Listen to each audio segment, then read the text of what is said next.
पत्रकार बंधुओं को नमस्कार।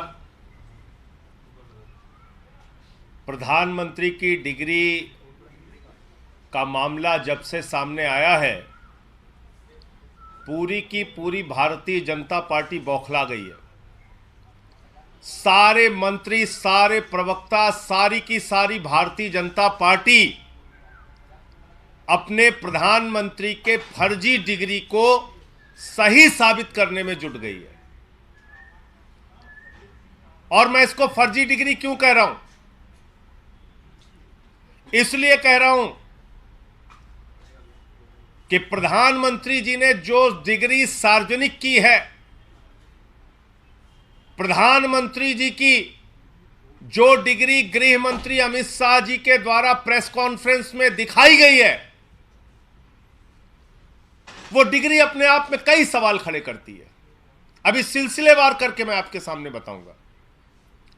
लेकिन एक बात बहुत स्पष्ट है कि भारत के चुनाव आयोग का नियम यह कहता है कि अगर आप अपनी संपत्ति के बारे में कोई गलत जानकारी देते हैं, अगर आप अपनी डिग्री के बारे में कोई जानकारी गलत देते हैं, तो आपकी सदस्यता रद्द हो सकती है। यानी भारत के प्रधानमंत्री की डिग्री जांच करा ली जाए, वो फर्जी निकलती है, तो मोदी जी की सदस्यता पूरी तरीके से रद्द हो जाएगी।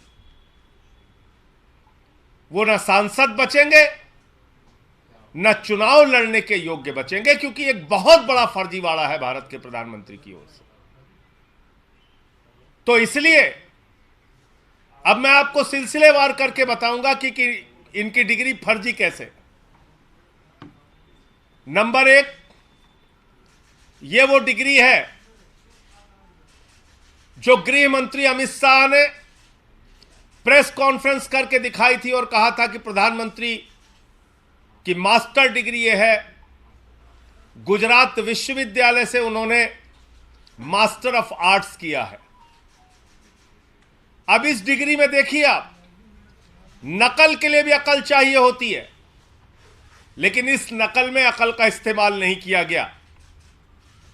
यहां पर यूनिवर्सिटी लिखा हुआ है और यूनिवर्सिटी की स्पेलिंग में विक्ट्री का वी जो आता है, उसके इस्तेमाल की जगह बैट का बी इस्तेमाल किया गया है। यह हो गया यूनिवर्सिटी। तो हमारे मोदी जी यूनिवर्सिटी से पढ़ाई किए हुए हैं और इसी सर्टिफिकेट में एक जगह और यूनिवर्सिटी लिखा हुआ है, नीचे उसकी अंग्रेजी ठीक लिखी हुई है। यहां बी आ गया, यहां पे विक्ट्री का वी आ गया। ये देखिए आप, इसी सर्टिफिकेट की बात कर रहा हूं जो गृह मंत्री जी ने दिखाई। दूसरा, मास्टर ऑफ आर्ट्स जिस फॉन्ट के अंदर लिखा गया है, जिस फॉन्ट में यानी कि जिस लिपि शैली में मास्टर ऑफ आर्ट्स लिखा गया है, इस लिपि शैली की शुरुआत 1992 में हुई है। यह फॉन्ट, यह लिपि शैली, मास्टर ऑफ आर्ट्स जिसमें लिखा गया है, यह लिपि शैली आई है, यह फॉन्ट आया है 1992 में। और प्रधानमंत्री जी का क्या दावा है कि उन्होंने 1983 में ही एमए पास कर लिया था। यह है दूसरा सवाल। अब तीसरा सवाल और सबसे बड़ा सवाल यह है प्रधानमंत्री जी का।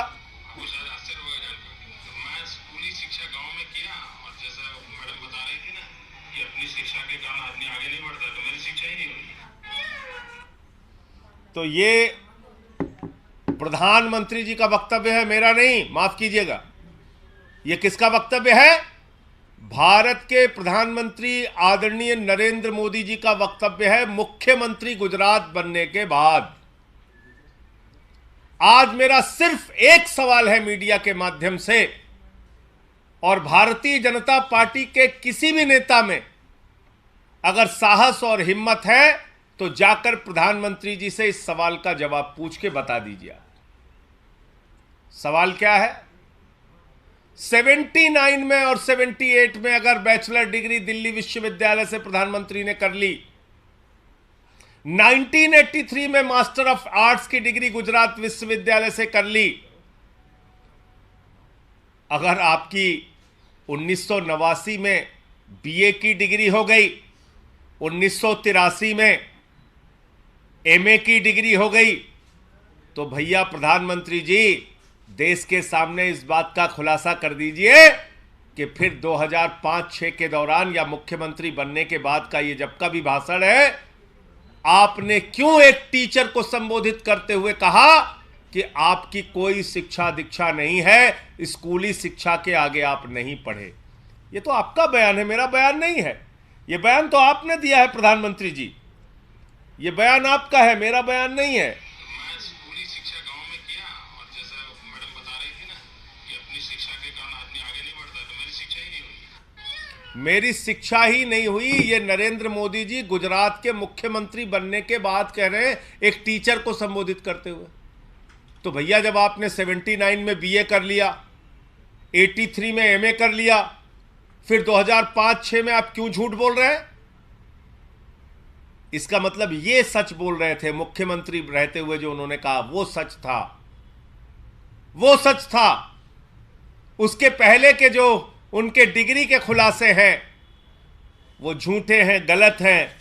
और इसी तरीके से उन्होंने यूनिवर्सिटी से पढ़ाई की है, इंटायर पॉलिटिकल साइंस में यूनिवर्सिटी से पढ़ के आए हैं मोदी जी। तो इसलिए गुजरात हाई कोर्ट का जो फैसला आया वो अपने आप में बड़ा ही चौंकाने वाला है, हास्यास्पद है कि सीआईसी ने ऑर्डर दिया था डिग्री दिखाने के लिए, गुजरात का विश्वविद्यालय गया हाई कोर्ट में कि डिग्री ना दिखाई जाए, और गुजरात के हाई कोर्ट ने जुर्माना कर दिया अरविंद केजरीवाल जी के ऊपर, जिसका कोई लेना देना नहीं। वो गए भी नहीं अपील में। तो इसका मतलब दाल में काला नहीं, पूरी की पूरी दाल काली है। और नकल के लिए भी अकल चाहिए, उस अकल का भी इस्तेमाल यह डिग्री दिखाते समय नहीं किया गया है। और बीजेपी की सारी लीडरशिप और स्वयं प्रधानमंत्री जी जवाब दें कि 79 में अगर आपने बीए किया, 83 में आपने एमए किया, तो 2005-6 में आपने क्यों कहा कि आपने कोई शिक्षा स्कूली शिक्षा के बाद नहीं की है? अर्थात या तो आपकी डिग्री फर्जी है या आपका बयान झूठा है। दो में से एक ही बात हो सकती है। आपका कोई प्रश्न हो आप पूछ सकते हैं। आप लोग तो सवाल उठा रहे हैं बीजेपी का, लगातार ध्यान आ रहा है। बीजेपी के लोग कह रहे हैं कि ये सवाल इसलिए उठाए जा रहे हैं क्योंकि जो भ्रष्टाचार के मामले में ध्यान हटाया जा सके। और देखिए, भ्रष्टाचार के मामले में क्या बोला जाए? भ्रष्टाचार तो मोदी जी के साथ आसमान में घूम रहा है। इस भ्रष्टाचार का जवाब कौन देगा? ये भ्रष्टाचार जो आसमान में घूम रहा है अडानी वाला, जिसमें आराम से लेटे हुए मोदी जी कह रहे हैं लूट ले बेटा लूट ले, सारा हिंदुस्तान लूट ले। देखिए आप, ये तस्वीर भूल गए आप? ये अडानी की तस्वीर है। अपनी राजनीतिक सत्ता को बचाने के लिए नरेंद्र मोदी जी ने अडानी के माध्यम से अपनी आर्थिक सत्ता खड़ी की और एक ही व्यक्ति को कोयला दे दिया, गैस दे दिया, बिजली दे दिया, पानी दे दिया, सड़क दे दिया, स्टील दे दिया, सीमेंट दे दिया, सीपोर्ट दे दिया, एयरपोर्ट दे दिया, आकाश से पाताल तक सब कुछ दे दिया, 2.5 लाख करोड़ का कर्जा दे दिया, 86,000 करोड़ का कर्जा माफ कर दिया। और उस अडानी ने क्या किया? 38 फर्जी कंपनियां दुनिया के तमाम देशों में अपने भाई के साथ मिलकर खोली। अकेले एक पते पे 6 कंपनी खोलकर मॉरिशस से 42,000 करोड़ रुपए अडानी की कंपनी में लगाया गया। ऐसे लाखों करोड़ रुपए का घोटाला और भ्रष्टाचार और काला धन अडानी की कंपनी में लगा है, जिसके हवाई जहाज में बैठकर भारत के प्रधानमंत्री घूमते हैं। आज तक इस घोटाले पर जेपीसी क्यों नहीं बनी? सारी की सारी पार्लियामेंट की पार्टियां एक स्वर में मांग कर रही हैं, जेपीसी बनाओ, जांच तो कराओ। जांच नहीं कराते। क्योंकि घोटाले में भारत के प्रधानमंत्री और भारत की सरकार सर से पांव तक डूबी हुई है। यह है सच्चाई। और कोई प्रश्न हो आप लोगों का? ये दूसरा धन्यवाद। मामला है गुजरात हाई कोर्ट से सामने आया, जो 2002 के दंगे में जो मामले में जो रेप और मर्डर के आरोपी थे उन 26 लोगों को रिहा कर दिया गया है। आप अभी इस प्रेस कॉन्फ्रेंस में जानकारी दे रहे हैं, मुझे इस पूरे घटना की जानकारी नहीं है, लेकिन मेरा अपना ये मानना है, नफरत की राजनीति, दंगे फसाद की राजनीति, गुंडागर्दी की राजनीति, समाज को तोड़ने की राजनीति इस देश को विखंडित करेगी और ऐसा करने वाले के खिलाफ सख्त से सख्त सजा होनी चाहिए। पश्चिम बंगाल और बिहार में कुछ जगह हिंसा हुई है। उस हिंसा की कुछ तस्वीरें हम लोगों ने देखी। पहली बात तो भगवान श्री राम की मर्यादा के विपरीत, उनका जो जीवन चरित्र था उसके विपरीत जाकर अगर हम रामनवमी के जुलूस में राष्ट्रपिता महात्मा गांधी के हत्यारे गोडसे की फोटो लेके घूमेंगे तो फिर ये बहुत बड़ा सवाल है हमारी व्यवस्था के ऊपर कि आखिर राष्ट्रपिता महात्मा गांधी के हत्यारे की तस्वीर का, गोडसे की तस्वीर का रामनवमी के जुलूस से क्या लेना देना है? क्या प्रभु श्री राम ने यही हमें सिखाया है? यही उनकी मर्यादा, यही उनका आदर्श है?